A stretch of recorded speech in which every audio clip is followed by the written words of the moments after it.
수요 성경 공부, 고린도서 공부로는 전체 23회 23번째입니다. 고린도후서 2장 1절에서 17절입니다. 성경 일단 보십시오.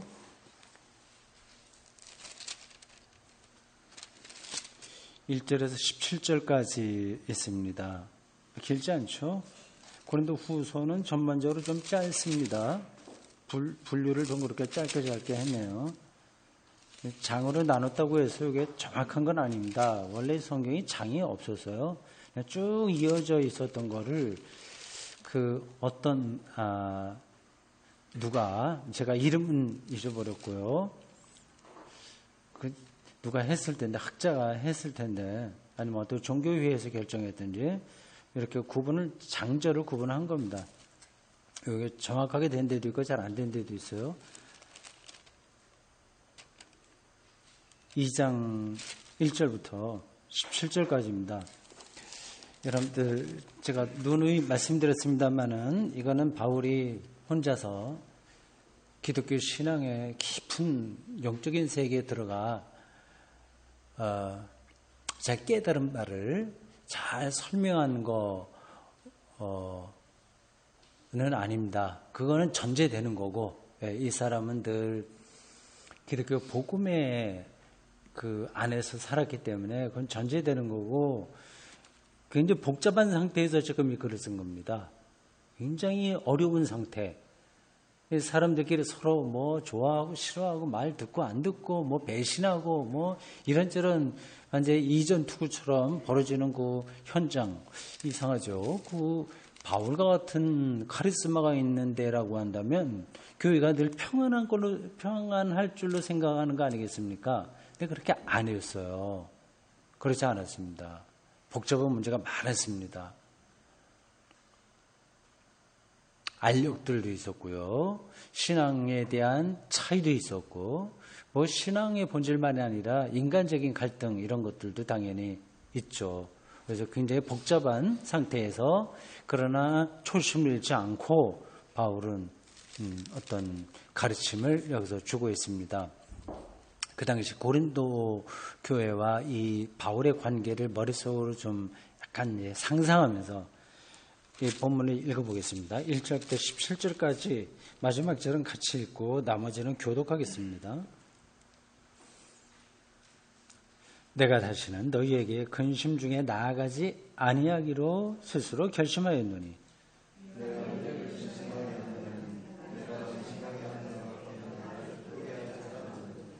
내가 이같이 쓴 것은 내가 갈 때에 마땅히 나를 기쁘게 할 자로부터 도리어 근심을 얻을까 염려하며 또 너희 모두에 대한 나의 기쁨이 너희 모두의 기쁨인 줄 확신함이로라.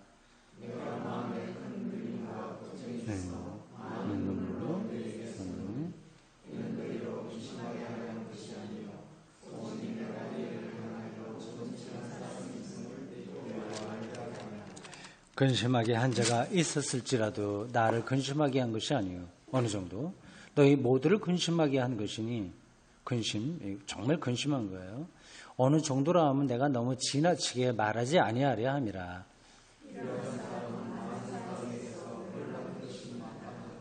그런즉 너희는 차라리 그를 용서하고 위로할 것이니 그가 너무 많은 근심에 잠길까 두려워하노라. 너희가 범사에 순종하는지 그 증거를 알고자 하여 내가 이것을 너희에게 썼노라.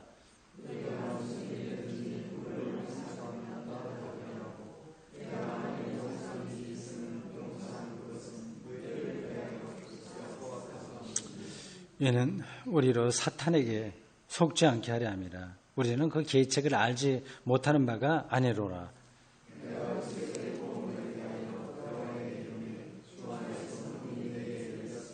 내가 내 형제 디도를 만나지 못함으로 내 심령이 편하지 못하여 그들을 작별하고 마게도냐로 갔노라.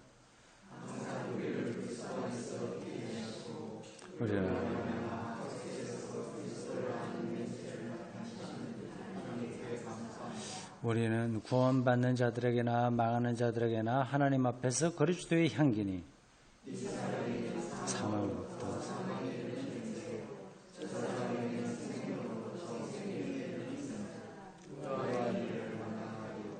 우리는 수많은 사람들처럼 하나님의 말씀을 혼잡하게 하지 아니하고 곧 순전함으로 하나님께 받은 것 같이 하나님 앞에서와 그리스도 안에서 말하노라. 아멘.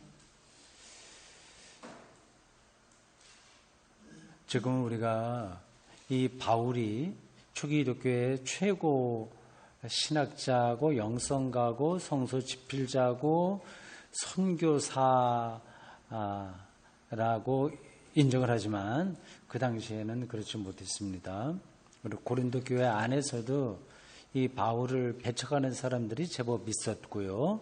초기 기독교 전체 구도 예루살렘을 중심으로 한 이 여기서 볼 때 이 바울은 좀 변방에 속한 그러한 인물이었습니다. 그러니까 지금 바울은 굉장히 어려운 상태에서 이 교회를 세우고 선교 여행을 다니고 고린도 교회하고 관계를 맺고 있습니다. 개인적으로 약점이 많았다고 하는 것은 제가 몇 번 말씀드렸을 거고요. 자기의 확신이 아무리 있다고 하더라도 그런 약점이 있으면 뭐 이렇게 좀 주눅이 들만 합니다. 그런 게 제법 있었을 거예요. 참 이 바울의 편지들을 읽어보면 좀 대단하다. 뭐 이렇게까지 기독교의 신학을 세웠다고 하는 게 고맙게도 생각하고 자랑스럽게 생각하고 박수를 쳐줄만 하죠. 한편으로는 그렇습니다. 근데 다른 한편으로는 마음이 짠한 겁니다. 이게 얼마나 힘들었을까 그런 생각이 들죠. 그런 어간에서 지금 고린도서를 쓰고 있습니다. 여러분 나눠드린 복사물을 일단 먼저 보십시오. 6절 주석은 조금 후에 제가 읽어보겠고 그 옆에 약간 돌려서 보시면 이 빈 공간에 고린도 후서 요약 줄거리가 되어 있을 겁니다. 1장부터 13장까지 있습니다.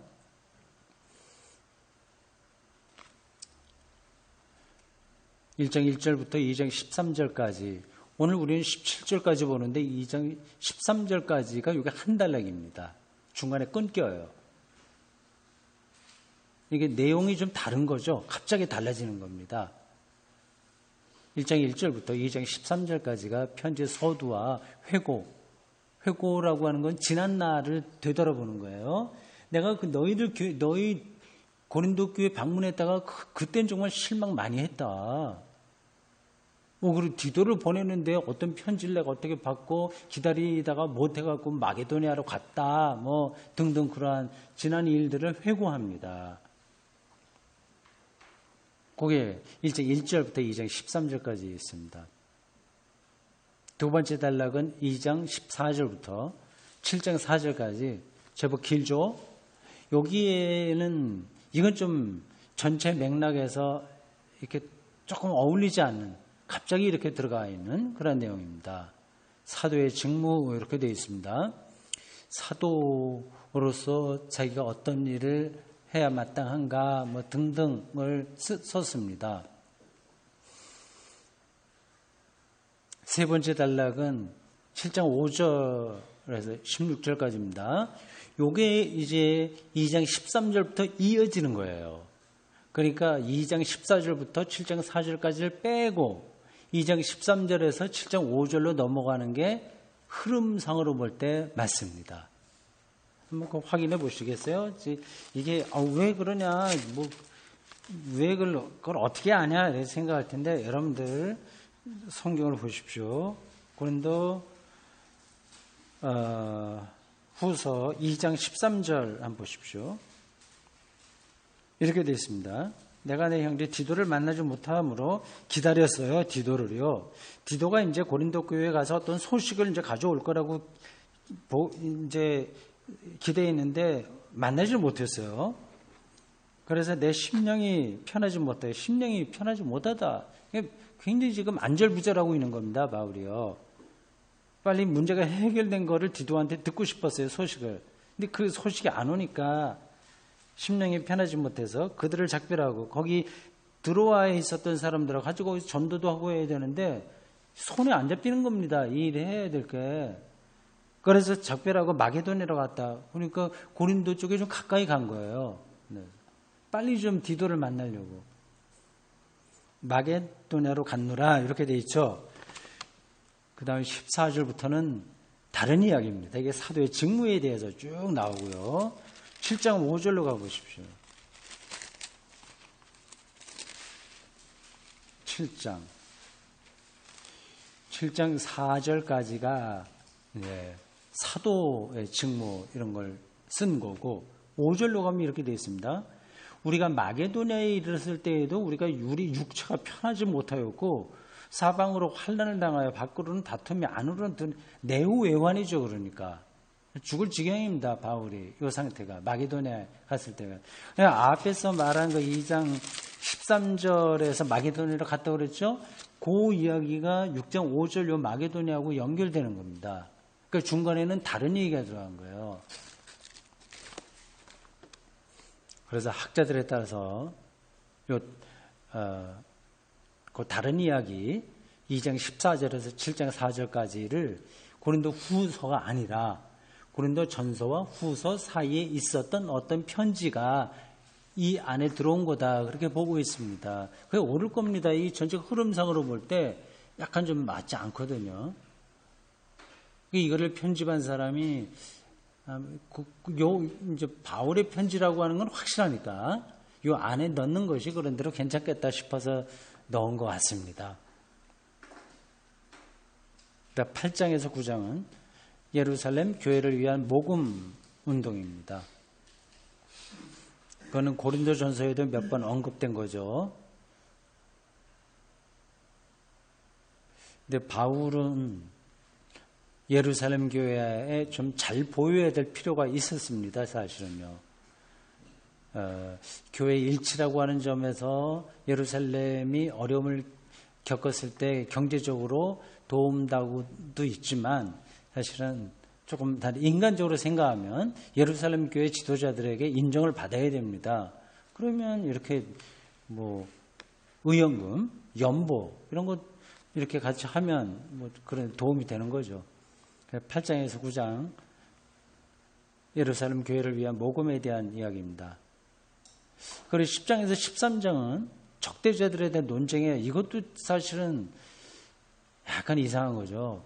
이제 앞부분에서 문제가 다 해결된 것으로 하다가 뒷부분에 가서 갑자기 또 막 화를 내면서 뭐 싸울 듯한 그런 자세를 취합니다. 고린도 후서는 바울의 몇 가지 편지들을 이렇게 적재적소에 어떤 편집자가 편집해서 만들었다.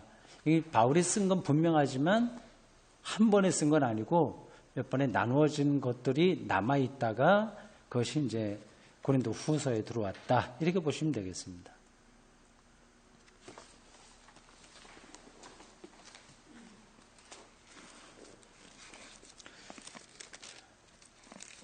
고린도 후서 본문을 봅시다.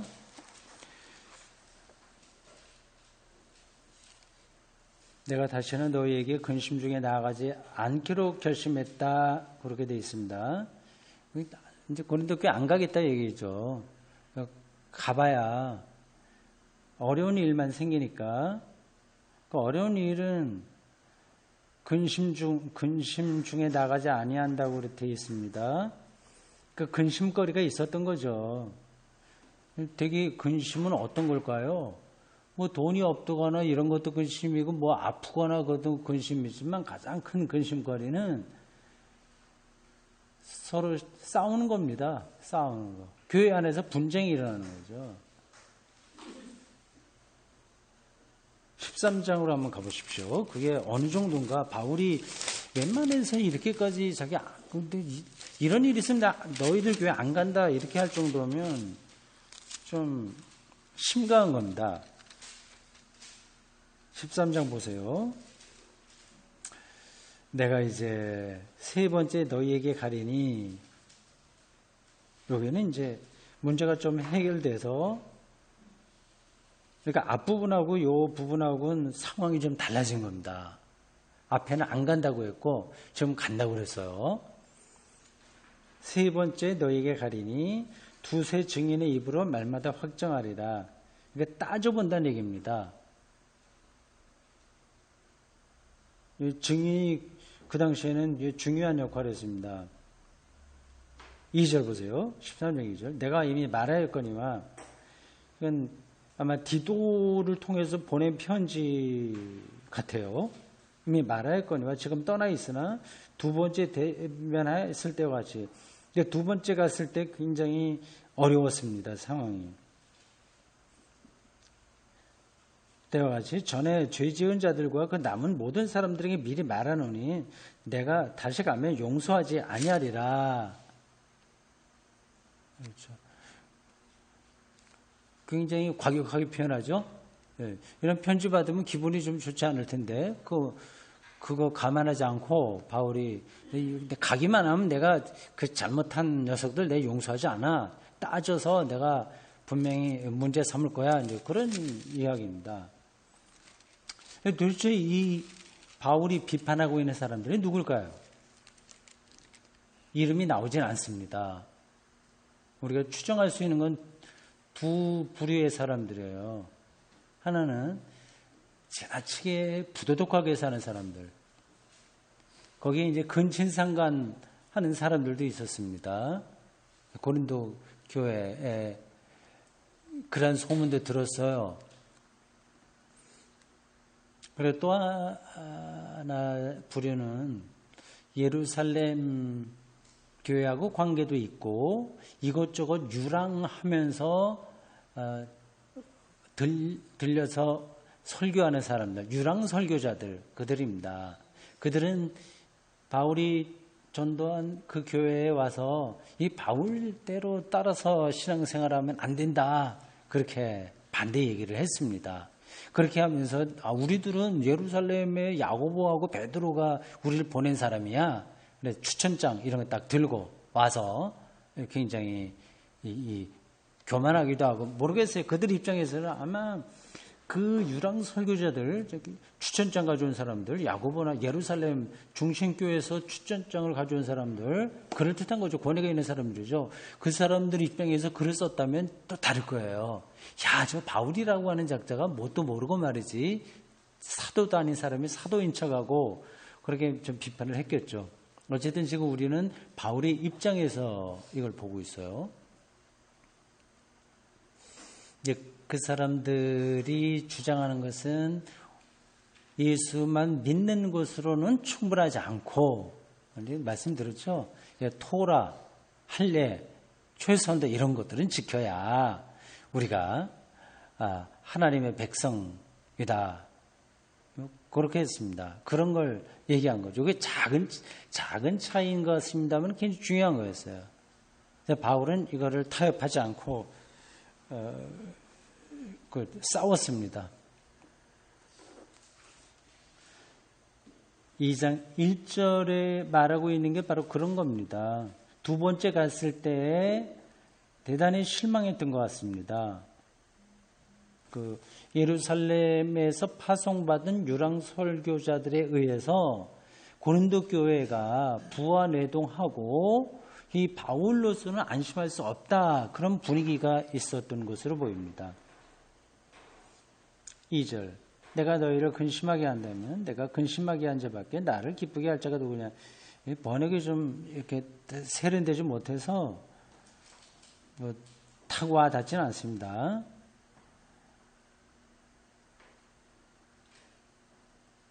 1절에도 근심이라고 하는 단어가 나왔고 2절에 반복해서 나왔고요. 또 3절에도 나옵니다.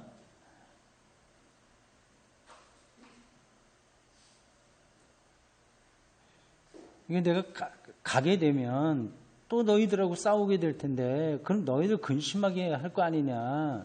근데 당신들은 정말 나를 기쁘게 할 사람들인데 이게 참 입장이 난처하다. 그 얘기입니다. 근심하게 한 자밖에 나를 기쁘게 할 자가 누구냐. 당신들 때문에 내가 근심하긴 하나 또 나 때문에 당신들도 근심하긴 하지만 그러나 결국은 당신들이 나를 기쁘게 할 자들이다. 이렇게 말하는 거죠. 3절. 내가 이같이 쓴 것은이에요. 지금 쓰고 있는 게 아니라 이미 쓴 거예요. 그건 디도를 통해서 보낸 것으로 보입니다. 이제 분실된 바울의 편지죠. 거기에 이제 이것저것 좀 구체적으로 쓴 것 같습니다. 내가 그렇게 디도를 통해서 당신들에게 보낸 것은 내가 갈 때 나를 기쁘게 할 자로부터, 나를 기쁘게 할 자들이 누구예요? 고린도 교인들이거든요. 굉장히 가까운 사이입니다, 사실은. 그 교회를 세웠으니까. 내가 이렇게 미리 쓰는 것은, 글을 써서 보낸 것은 나하고 좋은 관계에 있는 당신들 때문에, 당신들이 근심할까? 혹은 당신 때문에 내가 또 기분이 좀 상할까? 그러니까 복음답게 이렇게 믿지 못하고 좀 혼합적으로, 일종의 혼합주의죠. 유대교의 어떤 습성들을 좀 가미시켜야 된다는 그런 생각들이요. 근데 이게 지금은 여러분들에게 실감이 안 나겠는데, 초기 기독교는요, 유대교로부터 분리될 생각이 있었겠습니까? 없었겠습니까? 없었습니다. 유대교 안에 머물러 있어야 자기들의 안전도 보장된다고 생각했습니다.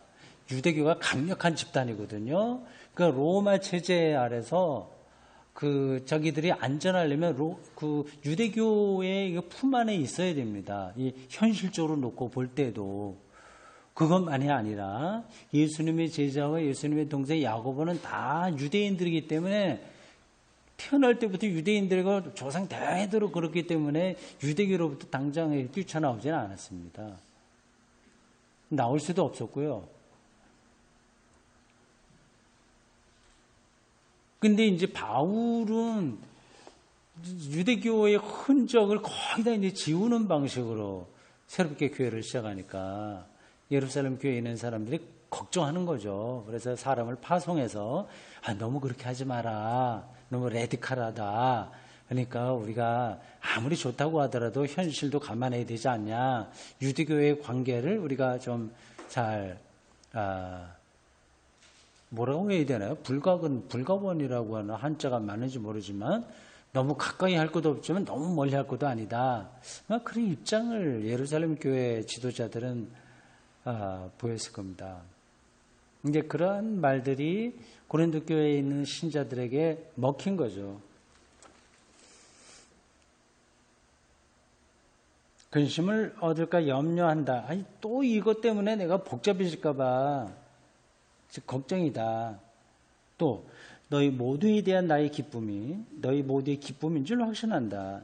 그러니까 우리는 서로가 기쁘게 신앙생활을 해야 되는데 그게 기본 바탕으로 있는데 그게 내가 감으로써 또 문제가 돼갖고 잘못되면 안 되지 않냐. 그런 이야기입니다. 4절.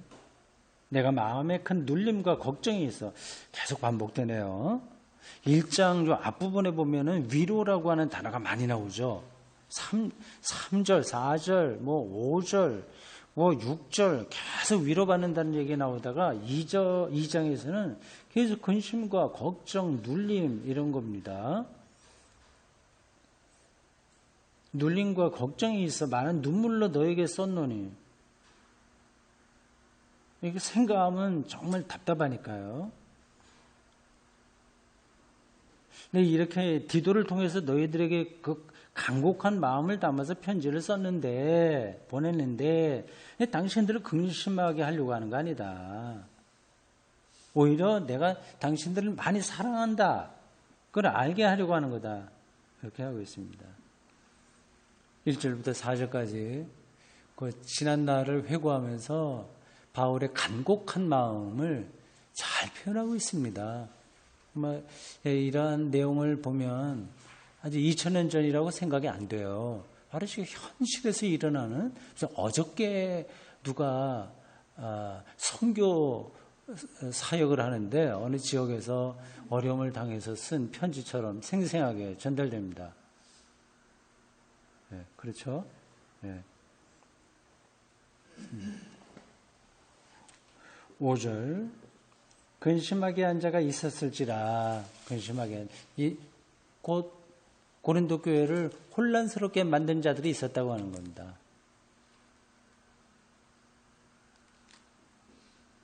이거는 갈라디아서의 말을 빌리면 다른 복음이죠. 다른 복음을 전하는 사람들.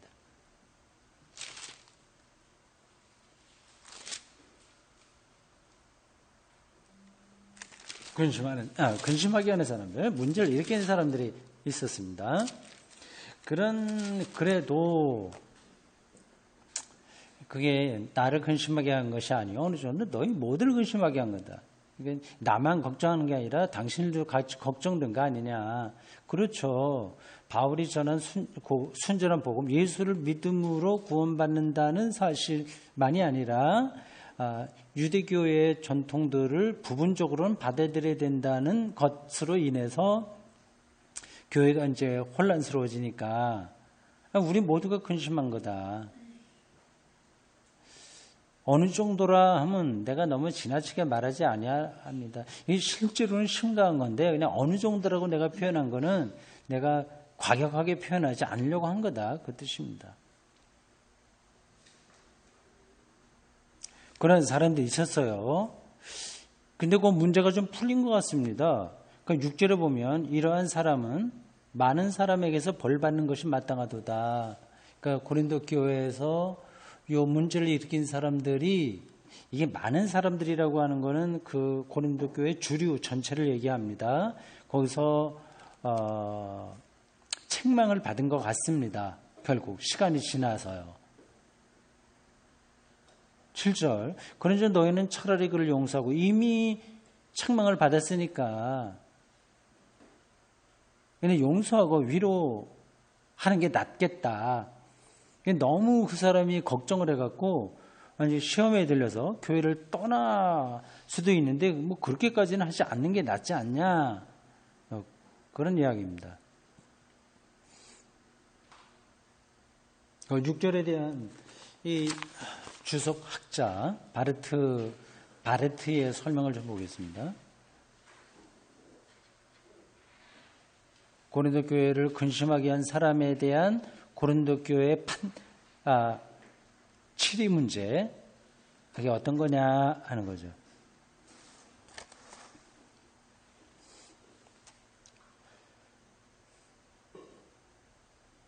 (6절이에요) 이 사람은 많은 사람에게서 벌 받는 것이 마땅하다고 문장에 대한 설명입니다.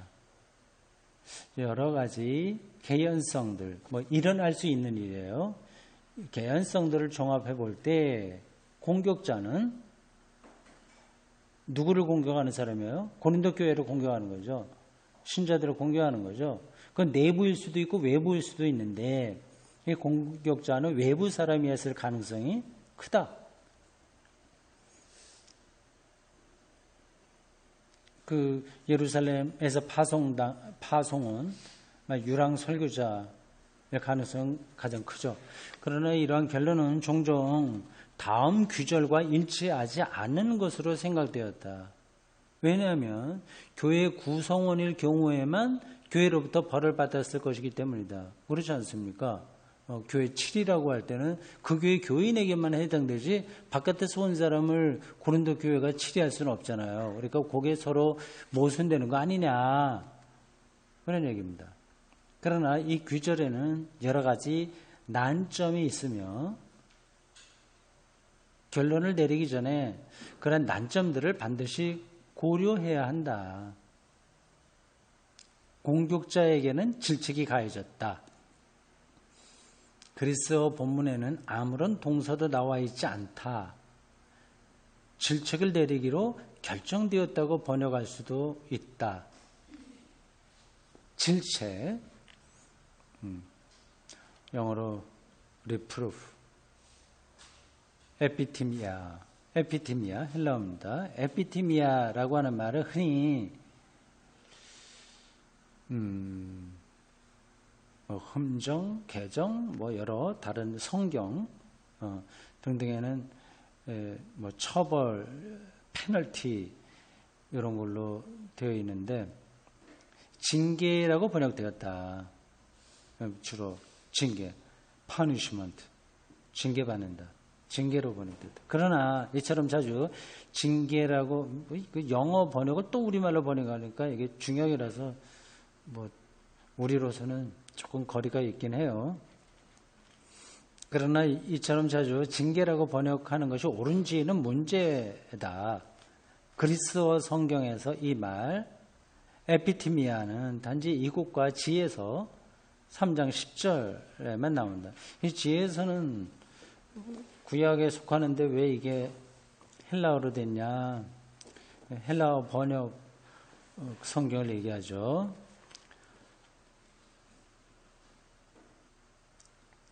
불가타역에서는 이 말을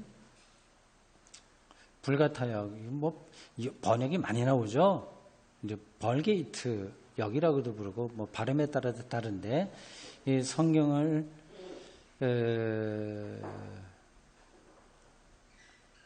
로마 말로 바꾼 번역한 성경일 겁니다.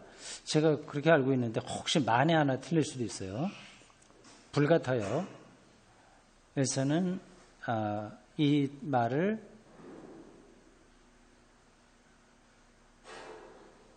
오브주르 가치오 꾸지따로 지에서 3장 10절은 코렙지오 비난하다로 번역하는데 이 중 어느 것도 징계라는 의미를 반영하지는 않는다. 징계라는 의미로 LS 역 어디에서 인용한 유일한 다른 자료는 뭐 등등등이다. 같은 어원의 동사 에피티만 이것은 다른 여러 의미들과 함께 어떤 사람에게 징계를 하다라는 의미를 지니고 있으며 같은 어원의 명사들이 종종 그러한 의미를 반영하는 것은 사실이다. 그러니까 그 단어가 그 당시에 어떤 걸로 사용됐느냐에 따라서 공격자가 내부냐 외부냐 그런 것도 구분할 수 있는데 거기에 고려할 사항들이 많다. 그걸 설명하고 있는 겁니다. 그러나 이러한 일군의 말들의 일차적 의미는 결코 징계가 아니다. 징계가 아니다. 그래서 우리말 성경은 벌 받는 거라고 그랬죠. 좀 더 강한가? 징계, 벌 받는 거. 근데 그 징계가 아니라고 합니다. 일차적 의미는요. 그리고 이 말들의 시민권과 자유의 향유라는 의미 외에 다른 새로운 의미가 덧붙여졌을 때에도 자주 징계라는 의미 못지않게 비난이라는 의미가 덧붙여진다. 갑자기 시민권과 자유의 향유라는 말이 왜 들어왔는지 몰라요. 그냥 지나가겠습니다. 비난이라고 하는 의미가 덧붙여졌다. 이것을 일반적으로 신학성서에서 이 동사 에피티만을 어떻게 사용하느냐에 의해서 이 동사는 30번 혹은 29번 사용되었는데 단 한 군데에서만 징계를 하다를 의미할 수 있을 뿐이다. 같은 단어라도 그게 징계냐 비난이냐 그런 게 뉘앙스에서 차이가 있다고 하는 겁니다. 참 우리 일반 신자들은 별로 이렇게 딱 필요한 건 아니고 이걸 어떻게 우리가 알겠어요? 전문가가 이렇게 설명해 놓은 거를 읽으면 성경을 정확하게 이해하는 데 도움이 됩니다. 그리고 바울이 현재 상황을 처리하는 데 대한 아주 중요한 병행, 같은 구절, 같은 의미를 하는 또 하나의 구절, 병행을 보여주는 누가복음 17장 3절에 의해서도 확인됩니다. 공격했던 형제는 지금 내부냐 외부냐는 아직 결정은 안 냈는데 외부일 가능성이 많은 거예요. 이 고린도 교회 와서 흔들고 막 그 바울처럼만 가르치면 안 돼 이렇게 했었던 사람들은 형제는 비난 혹은 책망을 받아야만 됐다. 그리고 가능하면 곧 용서받아야 됐다. 그러니까 말 그대로 교회에서 하는 치리죠. 치리 받고 치리도 여러 종류잖아요. 뭐 이렇게 좀 말로 이렇게 좀 경계받기도 하고 뭐 성찬, 중지 뭐 등등 마지막은 출교까지 가는데 여기서는 그냥 말로 훈방 비슷한 책망받는 거 정도로 하고 용서받아야 된다. 그러므로 이 말은 징계 혹은 벌이 아니라 질책으로 번역돼야 된다. 그러니까 좀 법적인 건 아니죠. 벌 받는 거 진짜 이건 말은 이제 7이라고 할 수 있는데 그거보다는 좀 약한 거. 신학적으로 당신이 잘못된 거예요. 뭐 이렇게 얘기하는 거, 질책 정도로 번역해야 된다. 바울은 이 질책이라고 말한다. 이 대명사죠. 뭐를 딱 이제 좀 강조할 때 하는 겁니다. 이 질책이라고 말한다. 지시 형용사, 대명사가 아니라 지시 형용사군요. 이 형용사가 무엇을 가리키는지는 분명하지 않지만 우리말 성경으로는 도저히 그걸 찾아낼 수가 없습니다. 이가 강조되는데 그건 우리 말로는 번역이 안 되죠. 분명하지는 않지만 방금 우리가 취했던 견해를 확인시켜 주는 것 같다. 이 징계라고 할 경우에 이라고 하는 데는 강조가 있는 거예요. 이라는 지시 형용사가 무엇을 가리키는지 알 수 없게 되는데 그렇게 쓸 수는 없었을 것이다. 그리고 그것은 디도가 바울의 제자 심부름 한 사람이에요. 디도가 바울에게 무는이 아니라 무슨 일이 일어났는지를 이야기했음에 틀림없고, 그러니까 디도가 와서 다 자초지종을 다 설명한 겁니다. 그리고 바울이 자신이 무엇을 의미하는지를 고린도 사람들이 알고 있다고 가정했다는 사실을 인정할 경우라도 마찬가지다. 안타깝게도 이 책망이라는 말도 역시 뭔가 미진한 점이 있긴 하지만 고린도 사람들이 단순히 자신들을 공격자의 행동으로부터 떼어놓고 공격자를 책망했으므로 문맥상 이 책망이라는 말이 함축되어 있다고 주장할 수 있다.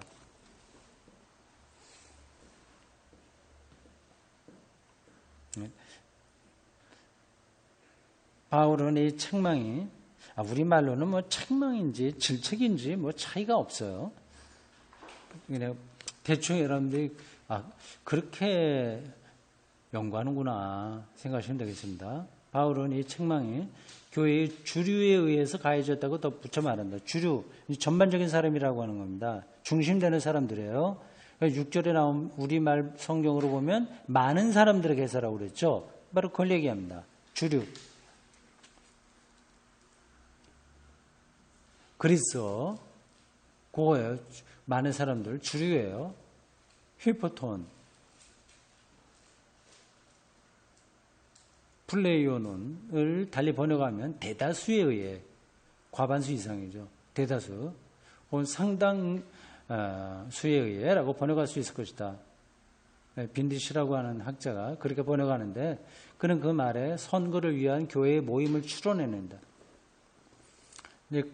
대다수에 의해라고 번역할 수 있습니다. 이 번역은 공격자의 편에 서 있던 소수가 아니면 보다 엄한 조치를 취하기로 원했던 소수를 전제한다. 양극단. 좀 봐주지. 그렇게 하는 사람이 있을까? 아니, 더 심하게 처리해야지. 그 양극단을 빼고 전반적으로 대다수의 사람들이 동의하는 사람들에 의해서 이런 일이 책망 이런 일이 일어났다는 겁니다. 그리고 위에 두 소수파 양극단 어쩌면 주류를 이루는 전체 구성원 중에서 한편의 소수파를 전제할 수도 있다. 굉장히 복잡하게 지금 설명하고 있어요. 학자들이 그렇게 연구를 합니다. 2000년 전 고린도 교회에 있었던 상황을 우리가 다 모르니까 하여튼 단어, 토시, 그 지시대명사 하나하나까지 다 연구하고 있습니다. 고린도 교회는 이미 여러 가지로 분열되어 있었고요. 고린도전서 1장에 잘 나와 있습니다. 고린도 교회는 그런 방식으로 분열되어 있을 수도 있다. 고린도 교회 와서 다른 걸 전한 사람들에 대해서 우리가 어떻게 치료할 거냐에 대해서 양극단도 있었고 한 중간 주류도 있었고 서로 생각들이 달랐습니다. 그러나 여기서 사용된 말들에서 이런 결론을 내리기는 어렵다. 바울은 때때로 어떤 문제에 대해 관심을 가지고 있는 주류를 이루는 사람들, 이 경우 반드시 그들이 소수라는 의미를 내포하지는 않는데 그런 사람들을 나타내는데 이 말을 사용했다. 복잡한 거예요. 빨리 갑시다. 그러나 주류는 전반적인 사람들을 가리킵니다.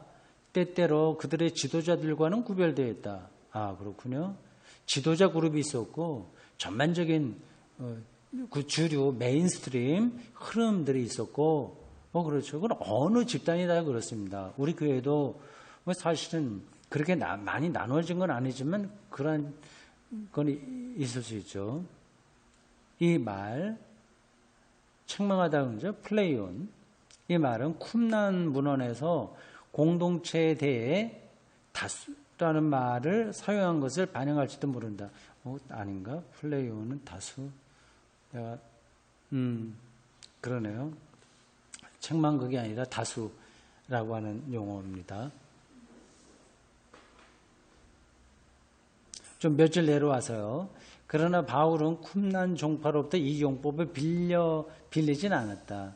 쿰난 제가 설명하지 않겠습니다. 아주 엄격하게 하나님 말씀대로 살려고 했었던 아주 소종파입니다.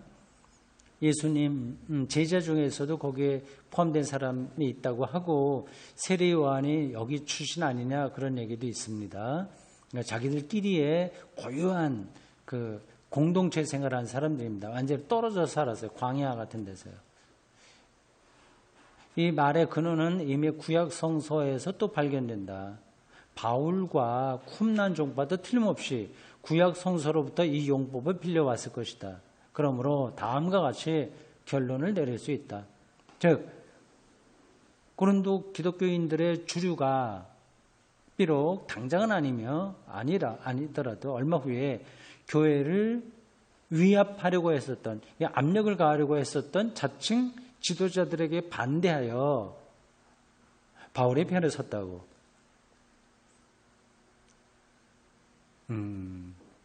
교회 지도자들은 예루살렘에서 파송한 유랑 설교자들의 입장이 좀 간 것 같아요.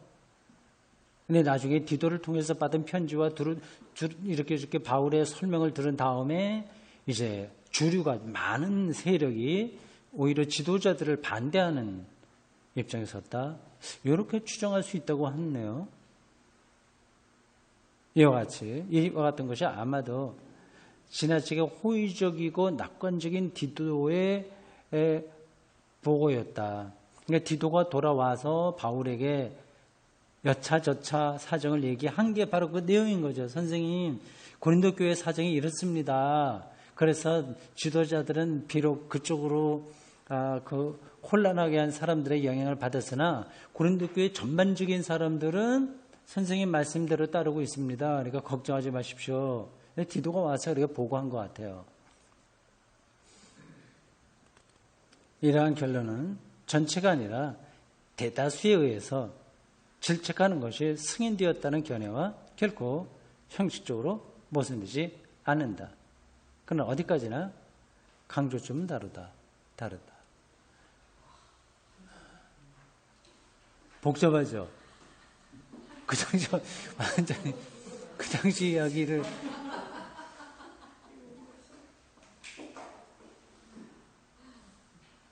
근데 재미는 있죠? 고린도 교회가 살아 움직이는 것 같잖아요, 여기 보니까. 우리가 보면 성경이 정말 그 교회들은 완벽하리라고 생각하는데 거기도 사람들이 살고 있으니 똑같은 일들이 반박에서 벌어지니까 좀 위로가 되기도 합니다.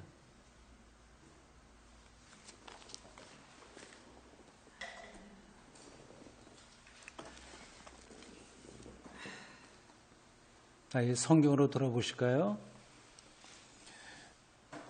그래서 8절에 보면 사랑을 그들에게 나타내라. 주류 전반적인 사람들에게 소수였던 사람들 지금 이제 책망을 받았으니까 이제 사랑해라, 화해해라 그 얘기죠. 9절 너희가 범사에 순종하는지 그 증거를 알고자 하여 내가 이것을 너에게 썼노라. 10절 너희가 누구에게든지 누구를 용서하면 나도 그리하고 내가 만일 용서한 일이 있으면 용서한 그것은 너희를 위하여 그리스도 앞에서 한 것이니 바울을 반대했던 사람들을 용서해라 걸 강조하고 있습니다. 11절 이는 우리로 사탄에게 속지 않게 하려 함이라. 우리는 그 계책을 알지 못하는 바가 아니로다.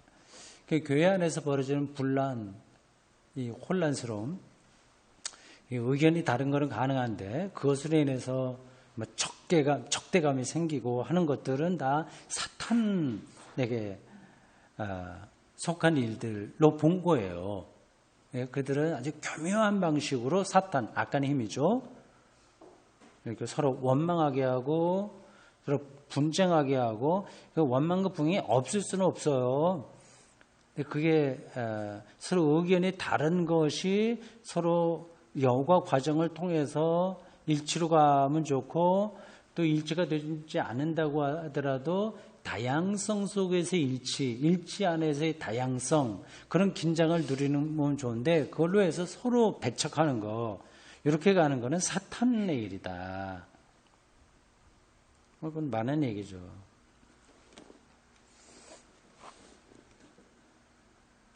12절 내가 그리스도의 복음을 위하여 드로아의 이름에 주 안에서 문이 열렸으되 드로아는 이제 항구 도시라서 여러 군데 다니면서 복음을 전할 수 있는 여건이 됩니다.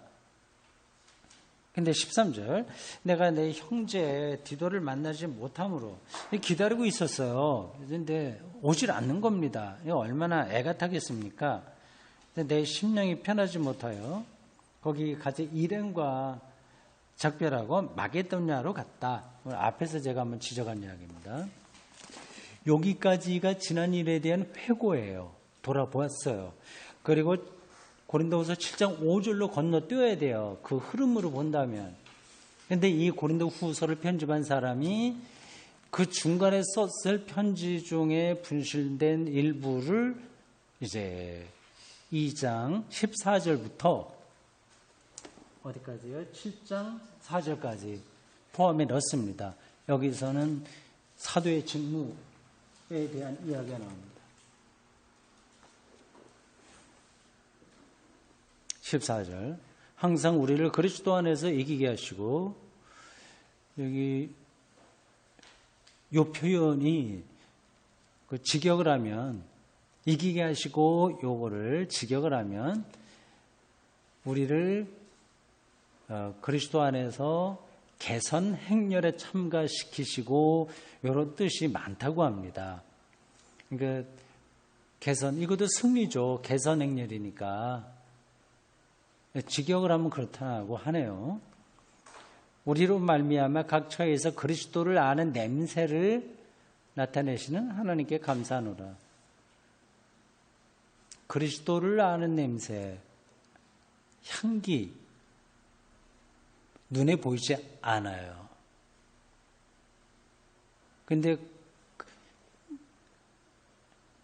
그 향기를 품는 거죠. 아, 저 사람은 참 그리스도를 아는 사람 같아. 그런 향기로 표현한 겁니다. 기독교인에게 꼭 필요한 거죠. 아, 저 사람은 뭐 그리스도, 그러니까 쉽게 얘기해서 예수 믿는 사람인지 아닌지 모르겠어. 뭐 이런 말을 들을 수도 있거든요. 오히려 또 반대도 많이 있고요. 그리스도하고는 반대로 나간다. 그런 수도 있습니다. 근데 바울은 그리스도를 아는 냄새를 나타내게 한 게 정말 하나님께 감사한다. 거기 구체적으로 뭔지는 뭐 말하지는 않습니다. 근데 그런 게 있을 거예요. 당연히 있죠. 그럼 어쩔 수가 없습니다. 그건 나타나지 않을 수가 없어요. 그러니까 구원, 하나님 나라, 기쁨, 평화, 생명의 창조, 종말의 완성, 그리고 의롭다 인정받는 것, 샬롬, 그런 것들을 알고 있으면, 그걸 느끼고 있으면 그 사람 저절로 그게 나타나게 되어 있습니다.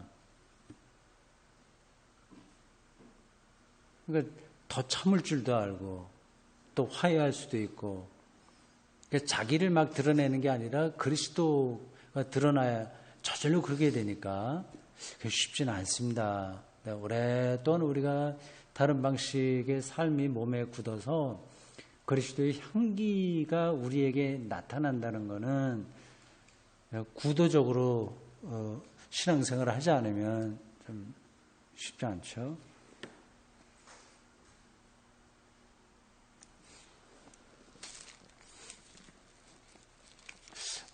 그 말하다 보니까 나는 그런 그리스도를 아는 냄새를 나타내나 생각이 들었습니다.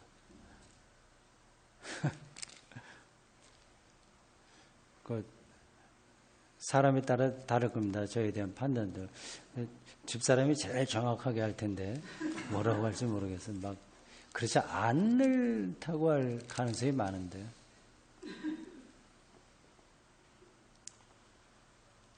그 이야기가 반복됩니다. 15절 보세요. 그런데 표현이 참 재밌습니다. 우리는 이제 복수로 얘기했는데 사실은 자기죠.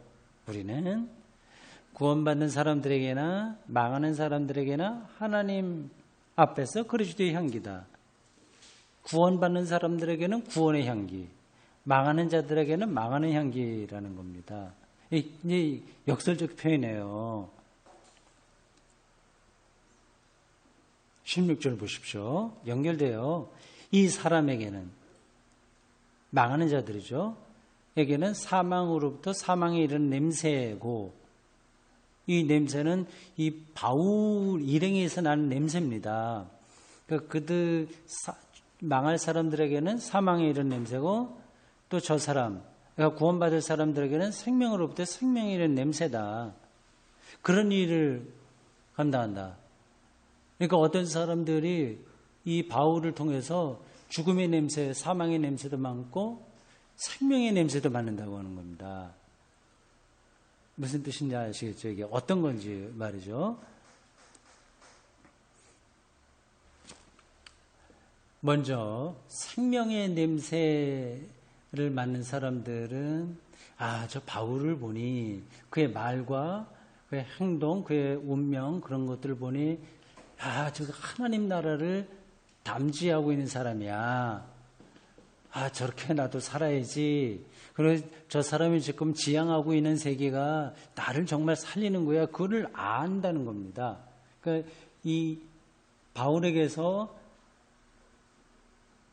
그리스도의 향기를 맡게 되는 거죠. 근데 반대로 사망의 냄새를 맡는다고 하는 것은, 이거는 바울을 보니까 지금 자기의 삶이 이건 죽음이다. 그걸 깨닫게 되는 겁니다. 그래서 돌아서지는 못해요.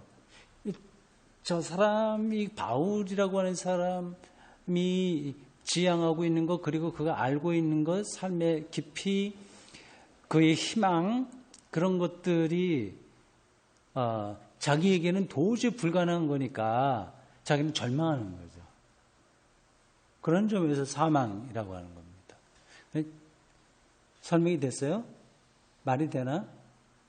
말이 될 겁니다.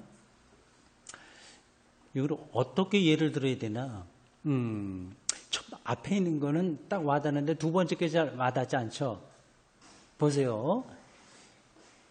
모차르트하고 모차르트 흉내를 내다가 절망한 사람이 누구죠? 살리에리 맞죠? 네. 비슷한 겁니다. 살리에리는 모차르트 앞에 서면 절망하는 거예요. 죽는 거죠. 왜냐하면 자기는 흉내를 낼래야 낼 수 없으니까. 절대적인 어떤 음악의 세계에서 모차르트가 살고 있으니 그거를 보면 자기는 죽을 수밖에 없는 거죠. 그래서 뭐 모함도 하고 그렇다고 하는데 실제 영화에서는 살리에리가 이 모차르트를 그래 모함도 하고 좀 굉장히 나쁘게 나오는데 실제로 그랬는지 안 그랬는지를 모르고 그러나 시기를 당연히 많이 했을 거고 그리고 한 부분에서 절망하고 좌절하고 그런 건 분명히 있었을 겁니다. 근데 기독교인들에게 그 두 가지의 향기가 있습니다. 향기는 하나죠, 원래는. 우리 그리스도인들에게 하나의 향기인데 그게 어떤 사람들에게는 맞아, 저렇게 사는 거야 하는 거란 생명의 향기일 수 있고 어떤 사람들에게는 자기 자신에 대한 절망으로 가는 그런 겁니다. 우리가 뭐 어떤 사람들을 절망시키기 위해서 그런 건 아니고요. 그러한 경험을 하게 된다는 겁니다. 지금 바울이 말하려고 하는 게 핵심이 그 얘기입니다. 전달이 되는지 모르겠네. 맞아요. 17절. 우리는 수많은 사람들처럼 하나님의 말씀을 혼잡하게 하지 않고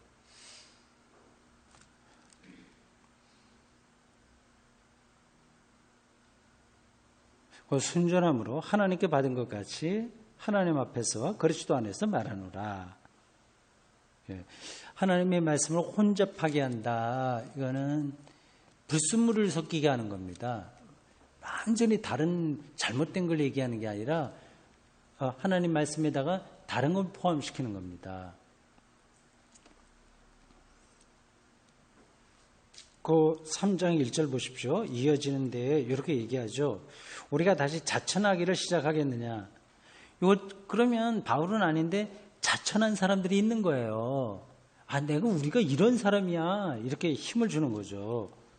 그래서 우리가 어떤 사람처럼 고린도 교회에 와서 막 회방 넣었던 그런 사람들처럼 추천서를 너에게 붙이거나 혹은 너희에게서 받거나 할 필요가 있느냐.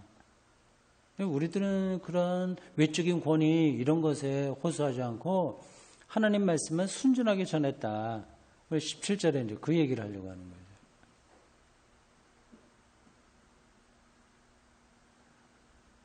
결국 바울의 그 영적인 진정성 그게 살아남았습니다. 만약에 역사가 다르게 흘렀다면 바울이 뿌린 복음의 씨앗들은 이 혼합주의, 혼잡하게 했다고 하는데 이건 무조건 나쁜 사람들이 아니에요, 여러분.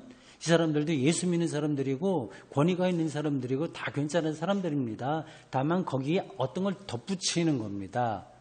이 사람들이 이 기독교의 주류로 계속 남았다면 오늘날과 같은 교회는 없겠죠. 그 사람들이 역사에서 사라졌습니다. 그 사람들 당연히 글은 많이 썼을 겁니다. 근데 그런 것들은 의미가 없어서 사라지고 이 바울의 편지만 살아남은 거죠.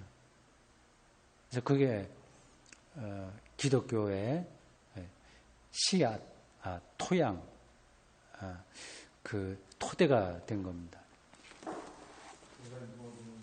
조금 전에 사망에 이르는 냄새, 그 설명하실 때 제가 오히려 더 지금 이해가 안 되는 거는 오히려 다른 걸 덧붙이는 사람들의 요구사항이 더 절망하게 할 것 같거든요. 바울은 오히려 순수한 믿음만 강조를 하는 그런 쪽이니까 오히려 다른 걸 덧붙이는 사람들의 요구사항이 듣는 사람들한테 사망에 이르게 할 것 같이 저는 느껴지는데 왜 사도 바울이 이러한 것이 그 사망으로 그렇게 사망의 냄새로 느끼게 되는지가 잘 이해가 안 됩니다. 네, 질문하신 내용 파악하셨죠? 전반적으로 혹시 거기에 대답하실 분 계세요? 사망의 향기를 바울이 일행에서 맡는다고 하는데 그거보다는 다른 걸 덧붙인 사람들 그 이야기가 더 사망에 이르게 하는 거 아니냐 그런 얘기입니다.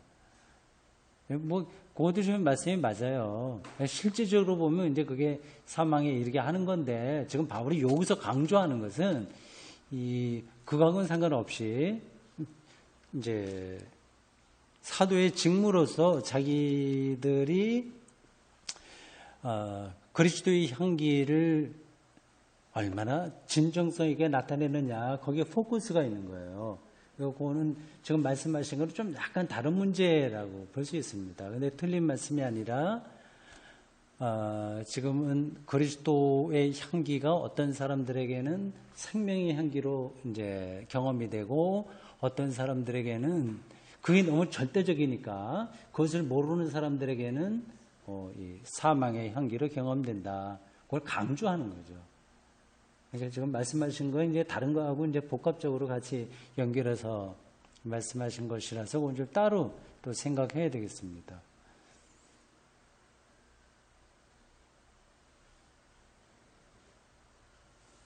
자, 오늘 여기까지 하겠습니다. 기도하겠습니다. 주님, 2019년 오늘 6월 19일 우리가 숫자로 표기하는 이 시간에 살지만 같이 공부를 하다 보니까 2000년 전으로 완전히 시간 여행을 한 것 같습니다. 이 바울이 살았던 그 시대에 그 교회와 그 선교사, 그 전도자의 고민, 그리고 구체적인 고린도 교회 공동체에 있었던 문제들, 그런 것들을 우리가 바로 눈앞에서 보듯이 경험합니다.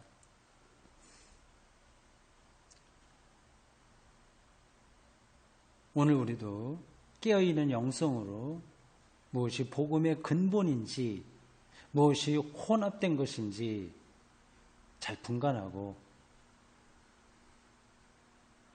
바울에 의해서 씨앗이 뿌려진 복음이 훼손되지 않도록 인도해 주십시오. 우리 개인이 또 뚫고 나가기가 힘든 부분도 많이 있습니다. 기회가 주어지는 대로 열심히 공부해서 이왕 우리가 그리스도인으로 숨을 거둘 때까지 살아야 될진데 성실하게 구도 정진하는 자세로 살도록 인도해 주십시오. 무더운 절기 우리 모든 공부에 열심을 내는 우리 교우들에게 건강 허락하시고 다시 만날 때까지 주님의 평화 가운데 지내도록 도와주십시오. 예수님의 이름으로 기도합니다. 아멘. 수고했습니다.